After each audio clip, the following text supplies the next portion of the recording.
ਬਹੁਤ ਹੀ ਸਤਿਕਾਰਯੋਗ ਗੁਰੂ ਰੂਪ ਗੁਰੂ ਸਾਰੇ ਖਾਲਸਾ ਜੀ। ਆਓ ਸਭ ਤੋਂ ਪਹਿਲਾਂ ਗੁਰਦੇਵ ਪਾਤਸ਼ਾਹ ਦੀ ਬਖਸ਼ਿਸ਼ ਪਵਿੱਤਰ ਫਤਿਹ ਬੁਲੰਦ ਕਰੀਏ। ਸਤਿਕਾਰ ਸਹਿਤ ਆਖਣਾ ਜੀ, ਵਾਹਿਗੁਰੂ ਜੀ ਕਾ ਖਾਲਸਾ, ਵਾਹਿਗੁਰੂ ਜੀ ਕੀ ਫਤਿਹ। ਸ਼ੁਭਦੀਪ ਸਿੰਘ ਸਿੱਧੂ, ਜਿਸ ਨੂੰ ਅਕਸਰ ਕੇ ਸਿੱਧੂ ਮੂਸੇਵਾਲਾ ਦੇ ਨਾਮ ਦੇ ਨਾਲ ਜਾਣਿਆ ਜਾਂਦਾ ਹੈ, ਔਰ ਉਸ ਦੇ ਨਵੇਂ ਆਏ ਗਾਣੇ SYL ਦੇ ਵਿੱਚ ਉਸ ਨੇ ਇੱਕ ਨਵੀਂ ਬਹਿਸ ਨੂੰ, ਇੱਕ ਨਵੇਂ ਮੁਹਾਵਰੇ ਨੂੰ, ਇੱਕ ਨਵੇਂ ਪ੍ਰਸੰਗ ਨੂੰ ਜਨਮ ਦਿੱਤਾ ਹੈ। ਔਰ ਖਾਸ ਕਰਕੇ ਜੇ ਮੈਂ ਕਹਾਂ ਕਿ ਉਸ ਨੇ ਉਹਨਾਂ ਤੰਦਾਂ ਨੂੰ ਛੇੜਿਆ ਜਿਹਦੀ ਕਿਸੇ ਨਾ ਕਿਸੇ ਪੱਖ ਤੋਂ, ਜਾਂ ਮੈਂ ਕਹਿ ਸਕਾਂ ਕਿ ਬਹੁਪੱਖੀ ਦ੍ਰਿਸ਼ਟੀਕੋਣ ਤੋਂ ਵਿਆਖਿਆ ਕਰਨੀ ਜ਼ਰੂਰੀ ਹੋ ਗਈ ਹੈ। ਇਹਦੇ ਵਿੱਚ ਕੋਈ ਸ਼ੱਕ ਨਹੀਂ ਕਿ ਬਹੁਤ ਸਾਰੇ ਵੀਰ ਉਸ ਦਾ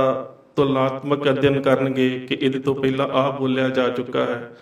ਬਹੁਤ ਸਾਰੇ ਲੋਕ ਆਲੋਚਨਾਤਮਕ ਅਧਿਐਨ ਵੀ ਕਰਨਗੇ ਕਿ ਨੌਜਵਾਨਾਂ ਨੂੰ ਭੜਕਾਇਆ ਜਾ ਰਿਹਾ ਹੈ, ਜਾਂ ਬਹੁਤ ਸਾਰੇ ਲੋਕ ਜਿਹੜੇ ਨੇ ਵੱਖ-ਵੱਖ ਨਜ਼ਰੀਏ ਤੋਂ ਉਸ ਦਾ ਸਕਾਰਾਤਮਕ ਅਧਿਐਨ ਵੀ ਕਰਨਗੇ। ਔਰ ਜਿੱਥੋਂ ਤੱਕ ਬਤੌਰ ਇੱਕ ਗਾਇਕ ਜੇ ਮੈਂ ਗੱਲ ਕਹਾਂ ਤਾਂ ਮੈਂ ਪਹਿਲਾਂ ਉਸ ਨੂੰ ਬਹੁਤ ਘੱਟ ਸੁਣਿਆ ਸੀ।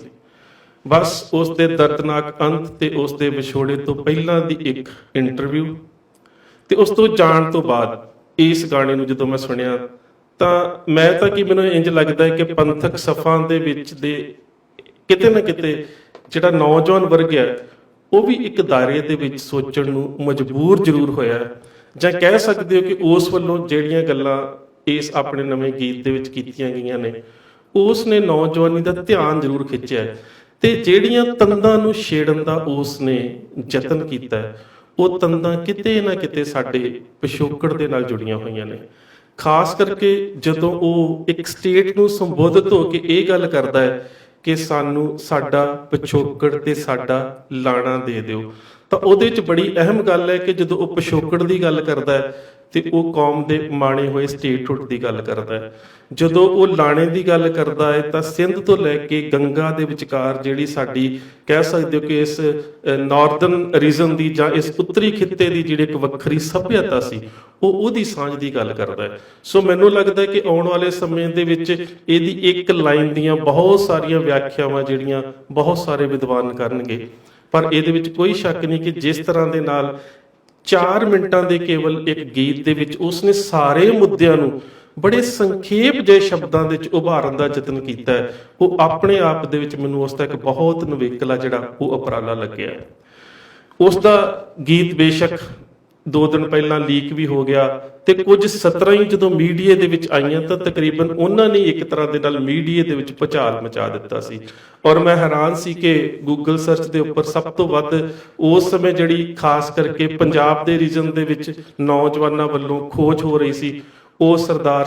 ਬਲਵਿੰਦਰ ਸਿੰਘ ਜਟਾਣਾ ਦੇ ਨਾਮ ਦੀ ਤੇ SYL ਦੀ ਪਿਛੋਕੜ ਦੀ ਜਿਹੜੀ ਖੋਜ ਉਹ ਹੋ ਰਹੀ ਸੀ। ਸੋ ਇਸ ਗੱਲ ਨੂੰ ਛੋਟੇ ਰੂਪ 'ਚ ਨਹੀਂ ਵੇਖਿਆ ਜਾ ਸਕਦਾ ਕਿ ਇੱਕ ਗਾਣੇ ਦੀਆਂ 1-2 ਸਤਰਾਂ ਜਿਹੜੀਆਂ ਉਹ ਕਿਸੇ ਤਰ੍ਹਾਂ ਲੀਕ ਹੋਣ ਤੇ ਉਹਦੇ ਤੋਂ ਬਾਅਦ ਸਮੁੱਚੀ ਨੌਜਵਾਨੀ ਦੇ ਵਿੱਚ ਉਸ ਗੀਤ ਨੂੰ ਸੁਣਨ ਦੀ ਜਿਹੜੀ ਹੈ ਉਤਸੁਕਤਾ ਇੰਨੀ ਵੱਧ ਜਾਵੇ ਕਿ ਅੱਜ ਜਦੋਂ ਉਹ ਗਾਣਾ ਆਫੀਸ਼ੀਅਲੀ ਰਿਲੀਜ਼ ਹੋਇਆ ਤਾਂ ਮੇਰੇ ਖਿਆਲ ਦੇ ਨਾਲ ਜਿਸ ਤਰ੍ਹਾਂ ਦੇ ਨਾਲ ਲੋਕਾਂ ਨੇ ਉਸ ਨੂੰ ਸੁਣਿਆ ਹੈ, ਉਸ ਦੇ ਚਾਹਣ ਵਾਲਿਆਂ ਨੇ, ਤੇ ਜੇ ਮੈਂ ਕਹਿ ਦਵਾਂ ਕਿ ਉਸ ਦੇ ਚਾਹਣ ਵਾਲਿਆਂ ਤੋਂ ਲਾਂਭੇ ਜਾ ਕੇ ਇੱਕ ਸੰਜੀਦਾ ਵਰਗ ਨੇ ਜਿਸ ਤਰ੍ਹਾਂ ਦੇ ਨਾਲ ਸੁਣ ਕੇ ਉਸ ਦੇ ਉੱਪਰ ਪ੍ਰਤੀਕਰਮ ਦਿੱਤੇ ਨੇ, ਕਿਤੇ ਨਾ ਕਿਤੇ ਉਹ ਆਪਣੇ ਆਪ ਦੇ ਵਿੱਚ ਇੱਕ ਮਿਸਾਲ ਕਾਇਮ ਕਰ ਗਿਆ। ਬੇਸ਼ੱਕ ਕੁਝ ਲੈਫਟਿਸਟ ਆਈਡੀਓਲੋਜੀ ਵਾਲੇ ਜਿਹੜੇ ਖੱਬੇ ਪੱਖੀ ਲੋਕ ਨੇ ਉਹਨਾਂ ਨੇ ਕੱਲ ਤੋਂ ਹੀ ਇਹ ਕਹਿਣਾ ਸ਼ੁਰੂ ਕਰ ਦਿੱਤਾ ਸੀ ਕਿ ਗੀਤ ਦੀਆਂ ਕੁਝ ਸਤਰਾਂ ਨੂੰ ਸੁਣ ਕੇ ਹੀ ਹੁਣ ਸਿੱਧੂ ਮੂਸੇਵਾਲੇ ਨੂੰ ਖਾਲਿਸਤਾਨੀ ਤੇ ਪੰਥਕ ਬਣਾਉਣ ਵਾਲੇ ਪਾਸੇ ਤੁਰ ਪਏ ਨੇ, ਪਰ ਇਹਦੇ ਵਿੱਚ ਗਲਤ ਵੀ ਕੁਝ ਨਹੀਂ ਸੀ। ਉਹਦਾ ਕਾਰਨ ਸੀ ਕਿ ਇਸ ਗੀਤ ਦੇ ਵਿੱਚ ਜਿਹੜੇ ਉਸ ਨੇ ਮੁੱਦੇ ਉਭਾਰੇ ਨੇ ਉਹਨਾਂ ਸਾਰਿਆਂ ਦਾ ਸੰਬੰਧ ਪੰਥ ਤੇ ਪੰਜਾਬ ਦੇ ਨਾਲ ਹੈ, ਤੇ ਉਭਾਰਿਆ ਗਿਆ ਜਿਹੜਾ ਮੁੱਖ ਮੁੱਦਾ ਜਿਹੜਾ ਉਸ ਦੇ ਗਾਣੇ ਦਾ ਸਿਰਲੇਖ ਵੀ ਹੈ SYL ਸਤਲੁਜ ਜਮਨਾ ਲਿੰਕ ਨਹਿਰ, ਉਹ ਤਾਂ ਕਿਤੇ ਨਾ ਕਿਤੇ ਸਾਡੇ ਪੰਜਾਬ ਦੇ ਨਾਲ ਐਸਾ ਜੁੜਿਆ ਹੋਇਆ ਮੁੱਦਾ ਹੈ ਕਿ ਸਾਡੀ ਜ਼ਰਾਇਤ, ਉਸ ਜ਼ਰਾਇਤ ਦਾ ਆਧਾਰ ਜਿਹੜਾ ਪਾਣੀ, ਔਰ ਇਸ ਸਾਰੇ ਵਰਤਾਰੇ ਦੇ ਵਿੱਚੋਂ ਨਿਕਲਿਆ ਹੋਇਆ ਧਰਮ ਯੁੱਧ ਮੋਰਚਾ ਤੇ ਉਹਦੇ ਤੋਂ ਬਾਅਦ ਇੱਕ ਪੈਦਾ ਹੋਇਆ ਵੱਡਾ ਸੰਘਰਸ਼, ਉਹ ਸਾਰਿਆਂ ਨੂੰ ਕਿਤੇ ਨਾ ਕਿਤੇ ਦ੍ਰਿਸ਼ਮਾਨ ਕਰਦਾ ਹੈ। ਤੇ ਜਦੋਂ ਉਹ ਸਾਰੇ ਵਰਤਾਰਿਆਂ ਨੂੰ ਸਿੱਖ ਸੰਘਰਸ਼ ਦੇ ਯੋਧਿਆਂ ਦੇ ਨਾਲ ਜੋੜਦਾ ਹੈ, ਜਿੱਥੇ ਜਾ ਕੇ ਸ਼ਹੀਦ ਸਰਦਾਰ ਬਲਵਿੰਦਰ ਸਿੰਘ ਬੱਬਰ ਜਟਾਣਾ ਦੀ ਗੱਲ ਆਉਂਦੀ ਹੈ, ਤਾਂ ਕਿਤੇ ਨਾ ਕਿਤੇ ਇਹ ਗੱਲ ਤਾਂ ਸਪਸ਼ਟ ਹੋ ਜਾਂਦੀ ਹੈ ਕਿ ਜੇਕਰ ਸਤਲੁਜ ਜਮਨਾ ਲਿੰਕ ਨਹਿਰ ਨੂੰ ਰੋਕਣ ਦੇ ਵਿੱਚ ਕਿਸੇ ਨੇ ਅਹਿਮ ਭੂਮਿਕਾ ਨਿਭਾਈ ਹੈ ਤਾਂ ਜਿੱਥੇ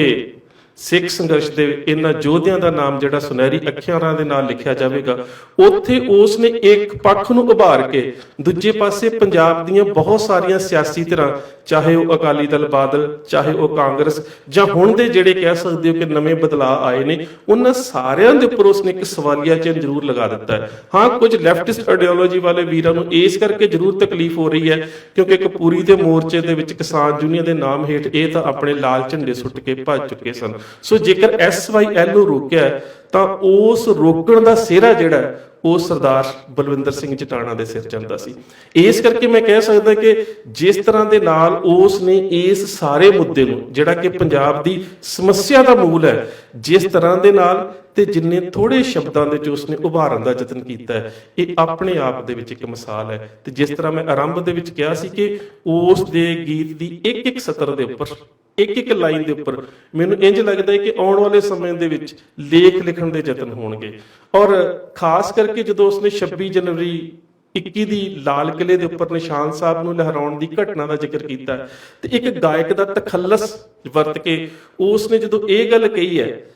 ਕਿ ਕੁਝ ਲੋਕ ਜਿਹੜੇ ਆਪਣੇ ਆਪ ਨੂੰ ਬੜੇ ਅੜਬ ਕਹਿੰਦੇ ਸੀ ਕਿ ਉਹਨਾਂ ਦਾ ਵੀ ਕਹਿ ਸਕਦੇ ਹੋ ਕਿ ਕਿਰਦਾਰ ਜਿਹੜਾ ਸੀ ਸਾਹਮਣੇ ਆ ਗਿਆ। ਤੇ ਇਹਦੇ ਵਿੱਚ ਕੇਵਲ ਤੇ ਕੇਵਲ ਇੱਕ ਗਾਇਕ ਦੀ ਗੱਲ ਨਹੀਂ ਹੈ, ਇਹਦੇ ਵਿੱਚ ਉਸ ਸਾਰੇ ਹੀ ਵਰਤਾਰੇ ਦੀ ਗੱਲ ਆ ਜਾਂਦੀ ਹੈ ਕਿ ਜਿੰਨੇ ਵੀ ਕਿਸਾਨ ਆਗੂ ਸੀ, ਜਿਸ ਤਰ੍ਹਾਂ ਦੇ ਨਾਲ ਉਹਨਾਂ ਨੇ ਸਿੱਖ ਨੌਜਵਾਨੀ ਨੂੰ ਉਸ ਵੇਲੇ ਮੰਚ ਤੋਂ ਉੱਪਰੋਂ ਭੰਡਿਆ। ਹਾਂ, ਇੰਨਾ ਜ਼ਰੂਰ ਹੈ ਕਿ ਜਦੋਂ ਇਸ ਸਾਰੇ ਵਰਤਾਰੇ ਦੇ ਵਿੱਚ ਅੜਬ ਪੰਜਾਬੀ ਸ਼ਬਦ ਦੀ ਵਰਤੋਂ ਕਰਕੇ ਗੱਲ ਬੱਬੂ ਮਾਨ ਤੇ ਆਉਂਦੀ ਹੈ ਤਾਂ ਇਹ ਗੱਲ ਸੋਚਣ ਵਾਲੀ ਇਸ ਕਰਕੇ ਹੈ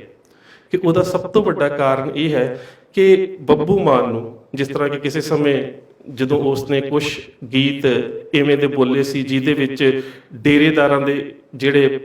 ਪਖੰਡ ਸੀ ਉਹਨਾਂ ਨੂੰ ਉਧੇੜਿਆ ਸੀ, ਉਹਦੇ ਤੋਂ ਬਾਅਦ ਉਸਨੇ ਜੇਲ੍ਹ ਤੋੜਨ ਦੀ ਗੱਲ ਕੀਤੀ ਸੀ। ਉਸ ਤੋਂ ਬਾਅਦ ਸਤਿ ਸ੍ਰੀ ਅਕਾਲ ਦੇ ਵਿੱਚ ਉਸਨੇ ਕੌਮ ਦੇ ਜੁਝਾਰੂ ਅੰਸ਼ ਨੂੰ ਉਭਾਰਨ ਦਾ ਯਤਨ ਕੀਤਾ ਸੀ। ਸੋ ਇਹਨਾਂ ਸਾਰੇ ਗੀਤਾਂ ਦੇ ਵਿੱਚ ਉਸਨੇ, ਬੱਬੂ ਮਾਨ ਨੇ ਆਪਣੀ ਇੱਕ ਦਿੱਖ ਇਸ ਤਰ੍ਹਾਂ ਦੀ ਬਣਾਈ ਹੋਈ ਸੀ ਕਿ ਪੰਜਾਬ ਦਾ ਨੌਜਵਾਨ ਕਿਤੇ ਨਾ ਕਿਤੇ ਉਸ ਨੂੰ ਪੰਥਕ ਮੁੱਦਿਆਂ ਦੇ ਨੁਮਾਇੰਦਾ ਗਾਇਕ ਦੇ ਤੌਰ ਦੇ ਉੱਪਰ ਵੇਖਦਾ ਸੀ। ਪਰ ਜਦੋਂ ਉਸ ਦੇ ਵੱਲੋਂ ਇਸ ਤਰ੍ਹਾਂ ਦੀ 26 ਜਨਵਰੀ ਨੂੰ ਨਿਸ਼ਾਨ ਸਾਹਿਬ ਲਹਿਰਾਉਣ ਦੀ ਘਟਨਾ ਤੋਂ ਬਾਅਦ ਉਹਦੀ ਸ਼ਬਦਾਵਲੀ ਸਾਹਮਣੇ ਆਈ ਤਾਂ ਉਹ ਲੋਕ ਜਿਹੜੇ ਉਸ ਨੂੰ ਪੰਥਕ ਦਾਇਰੇ ਦੀ ਗਾਇਕੀ ਦੇ ਵਿੱਚ ਰੱਖ ਕੇ ਵੇਖਦੇ ਸਨ, ਉਹਨਾਂ ਦੇ ਜਿਹੜੇ ਮਨ ਸੀ ਜ਼ਰੂਰ ਟੁੱਟੇ। ਮੈਂ ਤੁਹਾਡੇ ਨਾਲ ਇੱਕ ਗੱਲ ਸਾਂਝੀ ਕਰਦਾ ਕਿ ਜਦੋਂ ਦੀਪ ਸਿੱਧੂ ਦੀ ਜ਼ਮਾਨਤ ਹੋਈ ਤਾਂ ਮੈਂ ਤੇ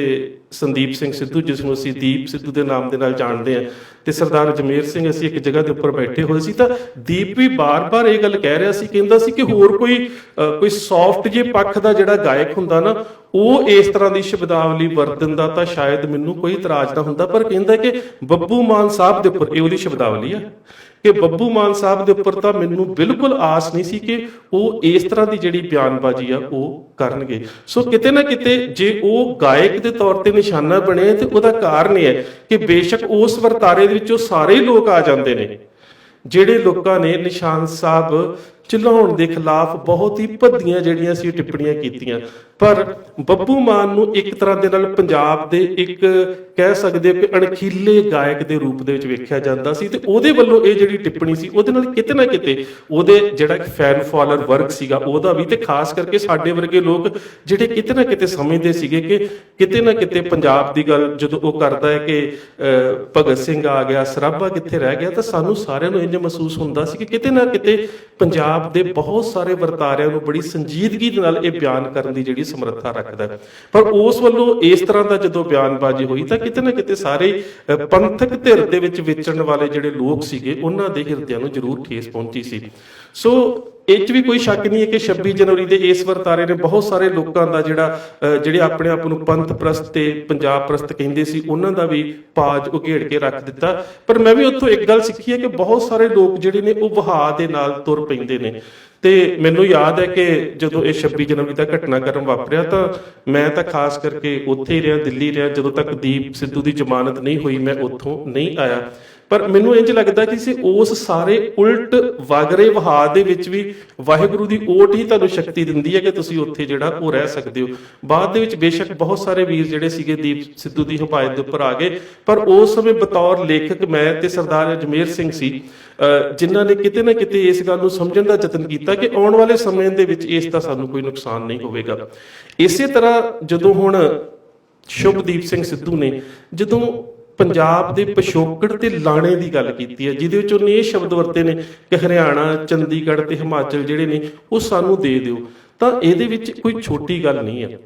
ਮੈਂ ਆਰੰਭ ਦੇ ਵਿੱਚ ਕਿਹਾ ਸੀ ਬੇਸ਼ੱਕ ਇਹ ਬੋਲ ਜਿਹੜੇ ਨੇ ਉਹ ਬੜੀ ਦਲੇਰੀ ਦੇ ਨਾਲ ਬੋਲੇ ਜਾ ਸਕਦੇ ਨੇ, ਪਰ ਇਹਦੇ ਵਿੱਚ ਉਸ ਦੀ ਜਿਹੜੀ ਸੰਜੀਦਗੀ ਹੈ ਉਸ ਨੂੰ ਵੀ ਸਮਝਣਾ ਪਵੇਗਾ ਕਿ ਉਹਦੀ ਇੱਕ ਇੱਕ ਸਤਰ ਦੇ ਵਿੱਚ ਇੱਕ ਪਿਛੋਕੜ ਪਿਆ ਹੈ। ਹੁਣ ਜੇਕਰ ਅਸੀਂ ਪਾਣੀਆਂ ਦੇ ਵੰਡ ਦੀ ਗੱਲ ਕਰੀਏ ਤਾਂ ਜਿਹੜਾ ਪੰਜਾਬ ਦੇ ਪਾਣੀਆਂ ਦੀ ਵੰਡ ਦੇ ਉੱਪਰ ਪਹਿਲਾ ਡਾਕਾ ਪਿਆ ਸੀ, ਉਸ ਵੇਲੇ ਤਾਂ ਪੰਜਾਬ ਵੀ ਸਾਂਝਾ ਸੀ, ਔਰ ਉਸ ਤੋਂ ਬਾਅਦ ਜਦੋਂ ਪੰਜਾਬ ਰੀਆਰਗੇਨਾਈਜੇਸ਼ਨ ਐਕਟ 1966 ਬਣਾ ਕੇ ਕੇਂਦਰ ਨੇ ਜਿਹੜੇ ਸਾਰੇ ਅਧਿਕਾਰ ਸੀ ਆਪਣੇ ਕੋਲ ਲੈ ਲਏ, ਤਾਂ ਉਸ ਵੇਲੇ ਸੂਬਿਆਂ ਦੇ ਕੋਲ ਪਾਣੀ ਦੀ ਵੰਡ ਤੇ ਪਾਣੀ ਤੋਂ ਪੈਦਾ ਹੋਣ ਵਾਲੀ ਬਿਜਲੀ ਦਾ ਜਿਹੜਾ ਅਧਿਕਾਰ ਸੀ ਉਹ ਵੀ ਨਹੀਂ ਰਹਿ ਗਿਆ। ਜਿਸ ਤਰ੍ਹਾਂ ਕਿ ਪਿੱਛੇ ਜਿਹੀ ਕਿ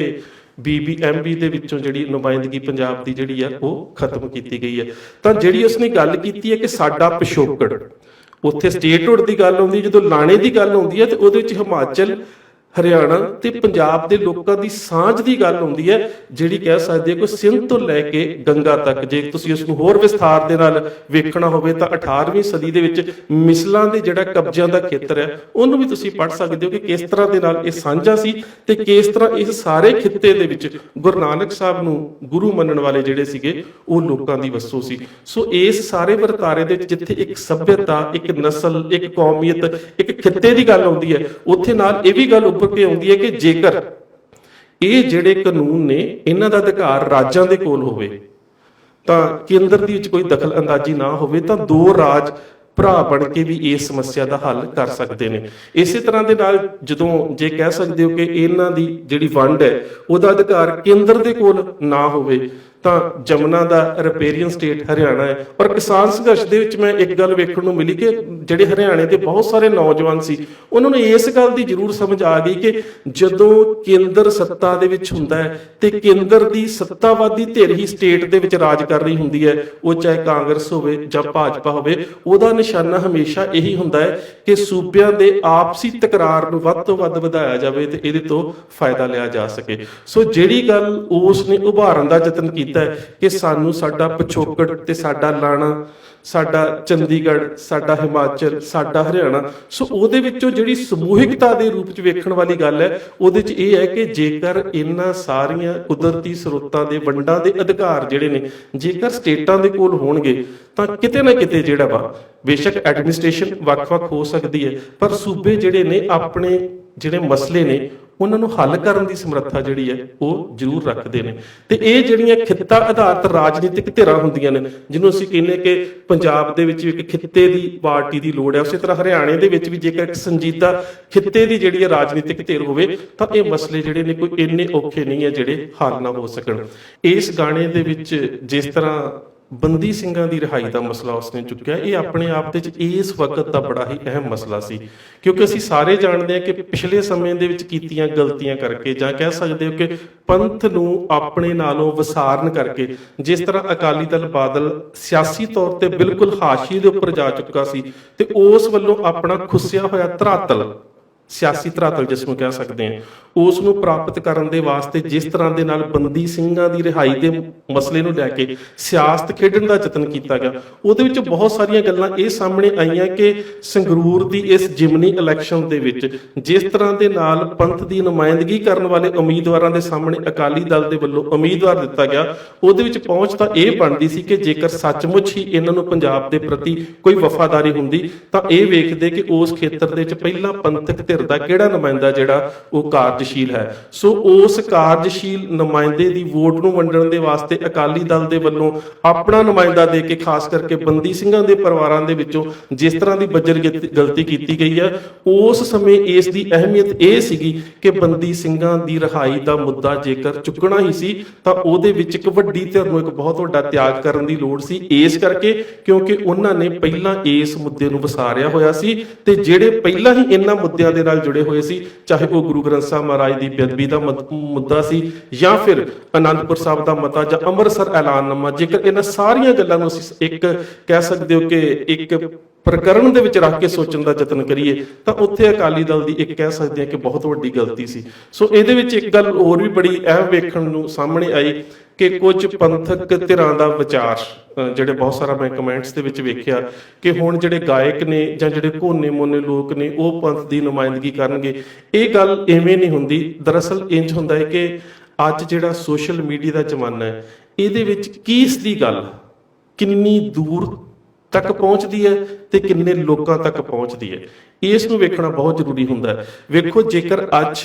ਸ਼ਹੀਦ ਸਰਦਾਰ ਬਲਵਿੰਦਰ ਸਿੰਘ ਜਟਾਣਾ ਦਾ ਨਾਮ ਸਿੱਧੂ ਮੂਸੇਵਾਲੇ ਦੇ ਗੀਤ ਦੇ ਵਿੱਚ ਆਇਆ ਤੇ ਨੌਜਵਾਨਾਂ ਦੇ ਅੰਦਰ ਜਾਗਣ ਦੀ ਜਿਹੜੀ ਚੇਸ਼ਟਾ ਉਹ ਪੈਦਾ ਹੋਈ ਹੈ। ਨਹੀਂ ਤੇ ਇਹਦੇ ਤੋਂ ਪਹਿਲਾਂ ਜੇਕਰ ਤੁਸੀਂ ਸਰਦਾਰ ਬਲਜੀਤ ਸਿੰਘ ਖਾਲਸਾ ਦੀ ਕਿਤਾਬ ਪੰਜਾਬ ਦੇ ਉੱਪਰ ਹਿੰਦੁਸਤਾਨੀ ਅੱਤਵਾਦ ਉਸ ਨੂੰ ਪੜ੍ਹਨ ਦਾ ਯਤਨ ਕਰੋ ਤੇ ਮੇਰੇ ਖਿਆਲ ਦੇ ਨਾਲ ਉਹ ਸਭ ਤੋਂ ਪਹਿਲੇ ਲੇਖਕ ਸੀ ਜਿਨ੍ਹਾਂ ਨੇ ਇਸ ਮੁੱਦੇ ਨੂੰ 2003 ਦੇ ਵਿੱਚ ਉਭਾਰਿਆ ਸੀ, ਜਦੋਂ ਬਹੁਤ ਸਾਰੇ ਲੇਖਕ ਜਿਹੜੇ ਸੀ ਉਹ ਐਵੇਂ ਦੀ ਕਹਿ ਸਕਦੇ ਹੋ ਕਿ ਲਿਖਤ ਤੋਂ ਕਿਨਾਰਾਕਸ਼ੀ ਕਰ ਚੁੱਕੇ ਸਨ। ਉਸ ਤੋਂ ਬਾਅਦ ਅੱਤ ਦਾ ਅੰਤ ਜਿਹੜੀ ਪੂਲੇ ਦੇ ਉੱਪਰ ਕਿਤਾਬ ਲਿਖੀ ਗਈ ਸੀ ਮੇਰੇ ਵੱਲੋਂ, ਉਹਦੇ ਵਿੱਚ ਮੈਂ ਬਕਾਇਦਾ ਤੌਰ ਤੇ ਸਾਰੇ ਘਟਨਾਕ੍ਰਮ ਦਾ ਜ਼ਿਕਰ ਕੀਤਾ ਸੀ ਕਿ ਕਿਸ ਤਰ੍ਹਾਂ ਦੇ ਨਾਲ ਜਦੋਂ ਸਮੀਰ ਸੈਣੀ ਦੇ ਉੱਪਰ ਹਮਲਾ ਹੋਇਆ ਤਾਂ ਉਹ ਜਿਸ ਵੇਲੇ ਹਸਪਤਾਲ ਦੇ ਵਿੱਚ ਪੀਜੀਆਈ ਦੇ ਵਿੱਚ ਦਾਖਲ ਸੀ ਤੇ ਉਸ ਨੇ ਆਪਣੇ ਜੁੰਡੀ ਦੇ ਯਾਰ ਅਜੀਤ ਪੂਲੇ ਦੇ ਰਾਹੀਂ ਜਿਹੜਾ ਸੀਗਾ ਉਹ ਬਲਵਿੰਦਰ ਸਿੰਘ ਜਟਾਣਾ ਦੇ ਪਰਿਵਾਰ ਦਾ ਜਿਹੜਾ ਸੀਗਾ ਉਹ ਦਰਦਨਾਕ ਜਿਹੜਾ ਕਹਿ ਸਕਦੇ ਜਾਂ ਵਹਿਸ਼ੀ ਢੰਗ ਦੇ ਨਾਲ ਜਿਹੜਾ ਸੀ ਉਹਨਾਂ ਦਾ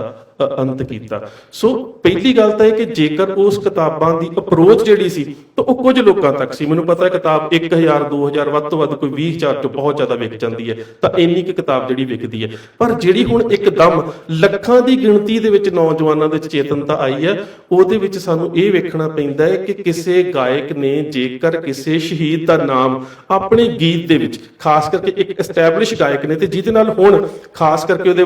ਵਿਛੋੜੇ ਦੇ ਕਰਕੇ ਬਹੁਤ ਸਾਰੇ ਨੌਜਵਾਨਾਂ ਦੀਆਂ ਭਾਵਨਾਵਾਂ ਜਿਹੜੀਆਂ ਨੇ ਉਹ ਜੁੜੀਆਂ ਹੋਣ, ਤਾਂ ਸਾਨੂੰ ਇਹ ਵੇਖਣਾ ਪਵੇਗਾ ਕਿ ਉਹ ਅਪਰੋਚ ਜਿਹੜੀ ਹੈ ਉਹ ਬਹੁਤ ਵੱਡੀ ਹੋ ਜਾਂਦੀ ਹੈ। ਜਿਸ ਤਰ੍ਹਾਂ ਮਿਸਾਲ ਦੇ ਤੌਰ ਤੇ ਜੇਕਰ ਅਸੀਂ ਪਾਤਸ਼ਾਹੀ ਦਾਅਵੇ ਦੀ ਗੱਲ ਕਰੀਏ ਤਾਂ ਅੱਜ ਸਾਡਾ ਹਰ ਨੌਜਵਾਨ ਪਾਤਸ਼ਾਹੀ ਦਾਅਵੇ ਦੀ ਗੱਲ ਕਰਦਾ ਹੈ ਤੇ ਪਾਤਸ਼ਾਹੀ ਦਾਅਵੇ ਦੀ ਬਹੁਤ ਸਾਰੀ ਜਿਹੜੀ ਵਿਆਖਿਆ ਹੈ ਪੰਥ ਪ੍ਰਕਾਸ਼ ਜਿਹੜਾ ਰਤਨ ਸਿੰਘ ਭੰਗੂ ਦਾ ਉਹਦੇ ਵਿੱਚੋਂ ਸਰਦਾਰ ਹਰਬੰਸ ਸਿੰਘ ਵੀ ਕਰ ਚੁੱਕੇ ਸੀ, ਪ੍ਰੋਫੈਸਰ ਦਵਿੰਦਰ ਸਿੰਘ ਉਹਨਾਂ ਨੇ ਬਹੁਤ ਸੋਹਣੇ ਰੂਪ ਚ ਕੀਤੀ ਸੀ। ਪਰ ਉਹ ਕਿਤਾਬਾਂ ਦੀ ਜਿਹੜਾ ਪਾਠਕ ਵਰਗ ਹੈ ਬੜਾ ਸੀਮਤ ਹੁੰਦਾ ਹੈ। ਪਰ ਜਦੋਂ ਇਵੇਂ ਦੇ ਸੈਲੀਬ੍ਰਿਟੀ ਪੰਥ ਦੀਆਂ ਉਹਨਾਂ ਤੰਦਾਂ ਨੂੰ ਸਾਡੇ ਸਾਹਮਣੇ ਰੱਖਦੇ ਨੇ ਤਾਂ ਕਿਤੇ ਨਾ ਕਿਤੇ ਉਹਨਾਂ ਦੀ ਅਪਰੋਚ ਬਹੁਤ ਵੱਧ ਜਾਂਦੀ ਹੈ। ਹੁਣ ਮਿਸਾਲ ਦੇ ਤੌਰ ਤੇ ਵਿੱਚ ਇੱਕ ਤੁਸੀਂ ਛੋਟੀ ਜਿਹੀ ਉਦਾਹਰਨ ਲੈਣੀ ਹੋਵੇ ਤਾਂ ਜਿਹੜੀ ਟੈਸਲਾ ਦਾ ਮਾਲਕ ਹੈ ਈਲਨ ਮਸਕ, ਹੁਣ ਉਹਦੇ ਕੋਲ ਇਹ ਨਹੀਂ ਕਹਿ ਸਕਦੇ ਕਿ ਪੈਸੇ ਦੀ ਘਾਟ ਹੈ, ਪਰ ਫਿਰ ਵੀ ਉਸ ਨੇ ਸਮਾਜਿਕ ਮਾਧਿਅਮਾਂ ਦੇ ਉੱਪਰ ਕਾਬਜ ਹੋਣ ਦੇ ਵਾਸਤੇ ਟਵਿੱਟਰ ਨੂੰ ਖਰੀਦਿਆ। ਉਹਦਾ ਇੱਕੋ ਕਾਰਨ ਸੀ ਕਿ ਕਿਸ ਚੀਜ਼ ਦੀ ਅਪਰੋਚ ਜ਼ਿਆਦਾ ਹੈ। ਤੇ ਅੱਜ ਦੇ ਸਮੇਂ ਦੇ ਵਿੱਚ ਜੇਕਰ ਇਹਨਾਂ ਸਮਾਜਿਕ ਮਾਧਿਅਮਾਂ ਦੀ ਬਹੁਤ ਜ਼ਿਆਦਾ ਅਪਰੋਚ ਹੈ ਤਾਂ ਜਿਹੜੇ ਲੋਕਾਂ ਨੂੰ ਸੁਣਿਆ ਜਾਂਦਾ ਹੈ ਜਦੋਂ ਉਹ ਕਿਸੇ ਕੌਮੀਅਤ ਕਿਸੇ ਖਿੱਤੇ ਦੇ ਸੰਜੀਦਾ ਮਸਲਿਆਂ ਨੂੰ ਉਭਾਰਦੇ ਨੇ